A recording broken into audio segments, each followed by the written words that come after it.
on our agenda, now I would like to take this opportunity and invite on stage Sanjiv Singh Vohra, Director Workplace Experience and Real Estate, to share few thoughts on Men's Day.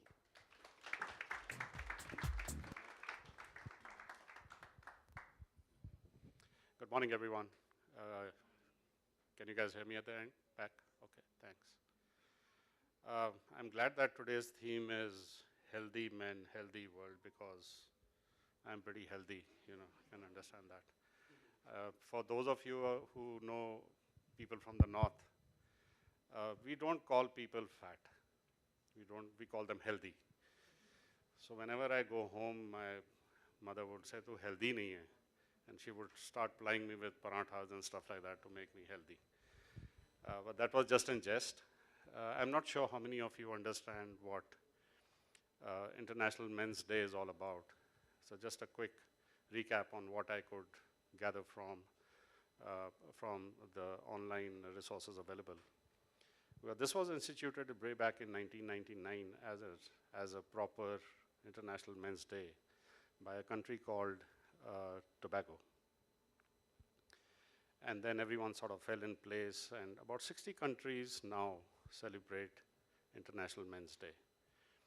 And if you go online and you check out, there are 6 pillars of the International Men's Day, which talk about men's relevance in the world. Now, it took a long time for people to accept that there should be a International Men's Day, for the simple reason that men don't actually talk about their feelings. They don't talk about whatever problem they are having. They have a propensity to internalize a lot of stress. And that's not good. So I think having a Men's Day where we can talk about health, which includes physical as well as mental health, is a step in the right direction.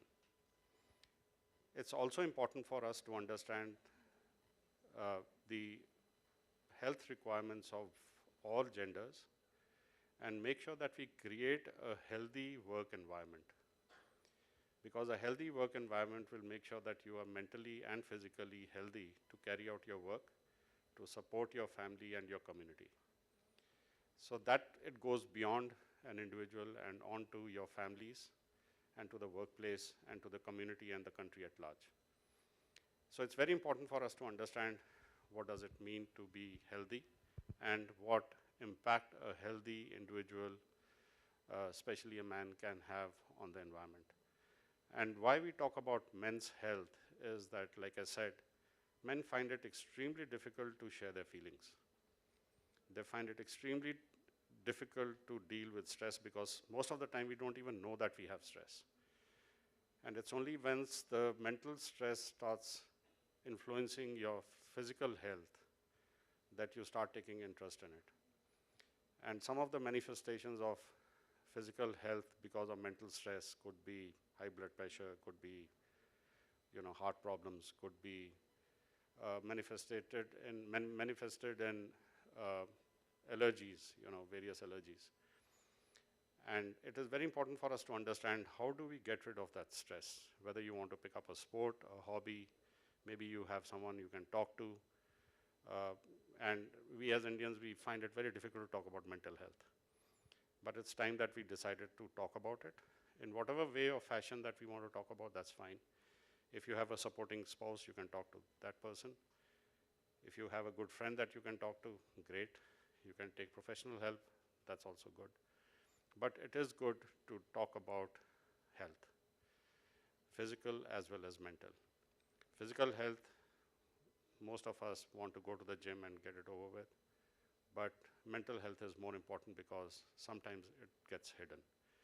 And if you see someone who's struggling mentally with some mental pressures, please reach out and try to help that individual. It could be a colleague, it could be a friend, it could be someone that you know. So make sure that you do that. And the second aspect of it is, I was in the Indian Army for 20 years, so very stressful environment as you can imagine.